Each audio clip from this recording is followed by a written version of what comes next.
Hey there, it's Ted here. I'm in my 2009 Saturn. It's a daily driver. My son now is driving it. I'm driving my pickup truck, but I just noticed the other day that check engine light came on. Yeah, shaky engine picture.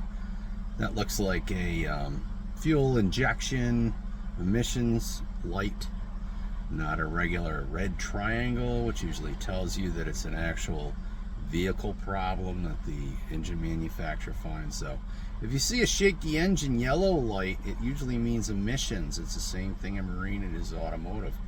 And I got a little scan tool. I've had this for 20 years, probably something like that. First thing I wanted to do is kind of introduce you to the world of emissions in the automotive industry. So I'm going to show you a screenshot running right now in the car of what the problem is and what I see on the scan tool, and kind of give you a definition of what emissions really are. So there are a couple of things, and that is that the computer in the car, the PCM as they call it, the ECM in marine, they both tell you what is going on with the actual exhaust oxygen content, and that's based on the injection of fuel, the mixture of air, how well it's burning. You don't need to know all that. What you need is you need to know the numbers and what the numbers kind of mean, so when you look at it you can see. The code is a oxygen sensor, which is not the pre-oxygen sensor, which is all the exhaust coming out of the cylinders. It reads the oxygen content, then it goes through the catalytic converter, and the catalytic converter converts the rest of the nasty stuff, hydrocarbons, gasoline, CO, and NOx, which is oxides of nitrogen. It tries to convert those to less harmful byproducts of internal combustion engines. And then that goes out the tailpipe. Well, before it leaves the tailpipe, there's a secondary oxygen sensor that's after the catalyst element. That's the one that reads the final exhaust that's coming out. And that one usually isn't a problem. It's usually the one before. If you have a problem with an engine that doesn't run right, spark, fuel compression, you're going to throw a code for the pre-cat sensor, the first one before the catalyst, because the engine can't fix the problem. In this case, unfortunately for me, it is after the catalyst, which usually means there's a problem either with the O2 sensor, post-cat sensor, or there's a problem with the catalytic converter. In this case, I don't believe there's a problem with the catalytic converter, and I'll show you why. So let's go look at the scan tool, and I'll walk you through how this is. Our live data. The engine system is in closed loop, which means that bank 1, bank 2 are actually trying to meet emissions. Car's running right now. I'm going to scroll down as we go through here so you can see this. Now, the first thing that we see is we see the actual fuel delivery, which is the actual short-term fuel trim, STFT, and long-term fuel trim. Bank 1 is usually bank 1 is cylinder 1 side. Bank 2 is usually cylinder 2 side. Now, in a Ford, that's different, and I'm not going to talk about Fords because I'm a GM guy. So, what we have right now, if we look at it, is the instantaneous response of the engine to the exhaust quantity is being switched back and forth. So you can see the numbers going from negative to positive, which means that it's adding and taking away fuel. The reason it does that is to try to meet emissions. So we're not going to go down that road because that'll take a whole lecture. The next one that you can see is basically the long-term fuel trim, which is bank 1, is a pretty fixed number. It can change, but that is where it starts. That's a startup point with which the actual fuel injection system starts after the engine goes to the closed loop. Long story short here, bank 2 is switching, and short term is switching 2.3, 1.5, 2.3, 1.5. So right away, if these numbers are the same, then you realistically do not have a problem within the cylinder. You don't have a compression problem, you don't have an ignition problem, you don't have a fuel injection problem. unless these numbers start to go crazy. And we're going to move down to see what the actual oxygen content is. So you can see I'm just sitting here at idle in the parking lot. So as we scroll down, you're going to finally get to the oxygen sensors, and this is B1 bank 1. This is telling me the voltage potential of the sensor and the input into the ECM to determine fuel delivery. The average that you should see on normal occasions is like 0.1 to about 0.8. It switches very quickly depending on the speed of the processor. So if it's switching, that's a good thing. The same thing here is a percentage of change, so ignore that. I'm just interested in make sure that that voltage is switching. The oxygen sensor B1S2 is the actual position of the sensor in the bank. So what we're going to do is we're going to look for B1, B1, B1, B2. There's B2. So let's look at B2 real quick. All right, so here is B2. And we can kind of look at B1 and it's switching, and we can look at B2 and B2 is switching. So negative, positive, negative, positive, negative, positive, negative, positive. This one's a little bit off, as you'll see.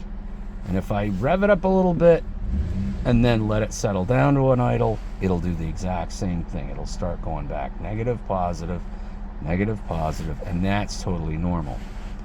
Okay, now what we want to do is we want to look at the bank 2 value, which is the secondary catalyst element, and that is the switching of the element itself. So this is the oxygen sensor, bank 1, S2. This is, and if I scroll up, the oxygen sensor, bank 1, and the voltage potential is switching.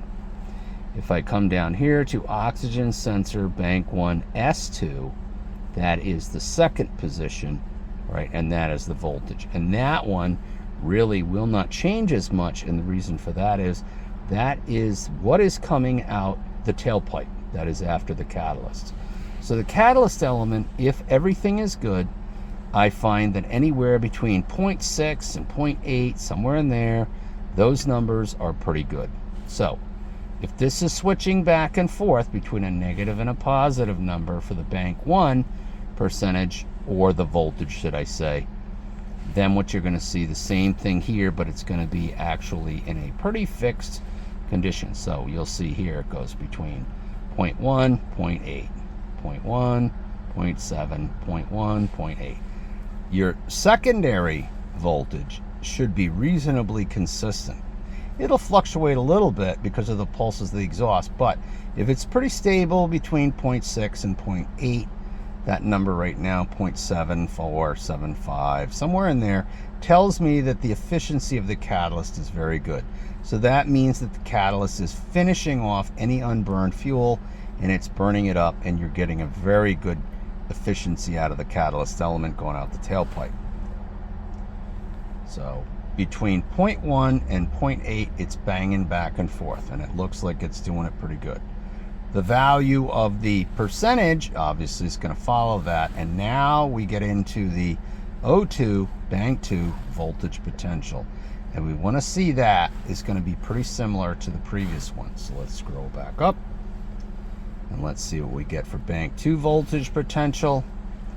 All right, here's bank 1. Let me scroll up one more, I think.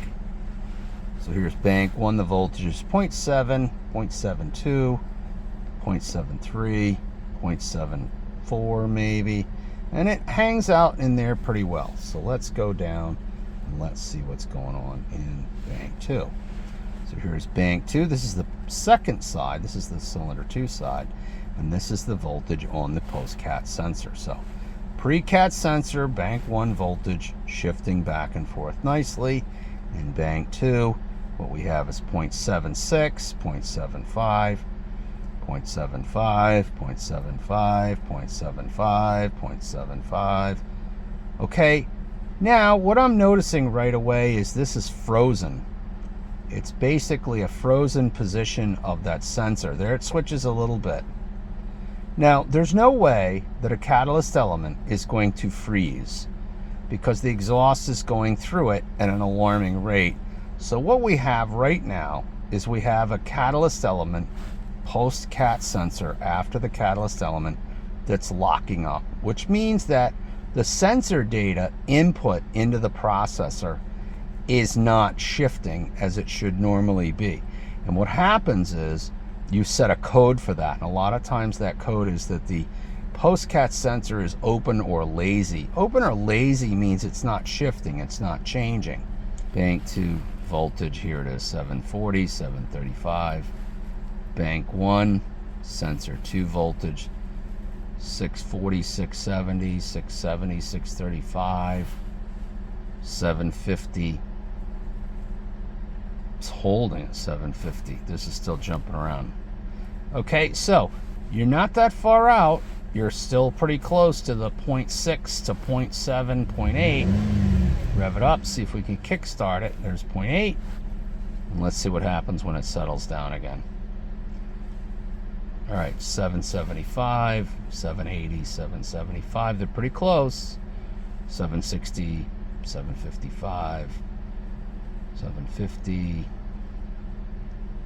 Let's see if it locks up again. There, it's kind of stuck at 735. And you can look at these too and say, this one's jumping around all the time. This one kind of sticks. So I would say from this, there's no way, if your pre-cat sensor voltage is shifting, that the catalyst element is bad. It's definitely either a connection problem or it's a sensor problem. So what I need to do is put this up on a lift, and I need to go find that sensor in the contacts. I need to clean the contacts, and probably, because this is a narrowband sensor and this is a narrowband sensor, I could actually switch these two. I could take this one out and put it in this place and take this one out and put it in that place and see if it does the same thing. Okay. On the dashboard, the code has not been activated recently. It was there, but it's not there now. So it is definitely, by the looks of it, an issue with a sensor that is sticky. See, it's at 750, 755, and you see the other sensor at 720, jumping around quite rapidly, just like the sensor would be on the other sensor, the pre-cat sensor. It should shift just like this one, and it definitely is not. Okay. All right, so getting a little late here. Got to go inside, cook dinner. If you like this video about how the O2 sensors kind of work and what you might run into, you get that shaky engine light in your car, that'll tell you that you have an oxygen sensor or an emissions related problem, and that is the reason why we are here. So the car has to be driven about 100 miles after the problem is fixed. So what I've got to do is I've got to get another sensor. I'm going to change that sensor, and then we're going to drive it probably for about a week, well, maybe less than a week, and then see if that code recurs. But in the meantime, once I get the sensor changed, I'll drive the car for a period of time, and then I'll do a repeat video here, and we'll see if that number is shifting. In fact, if it is shifting, then we know that the sensor is not changing its value. It's kind of sticky. And that is the internal circuitry of the sensor is the issue. So I'll take another video once I get the sensor changed, and I'll give you that one. I'll see you in the next one. Hey, like the video, please hit that subscribe button. Have a nice night.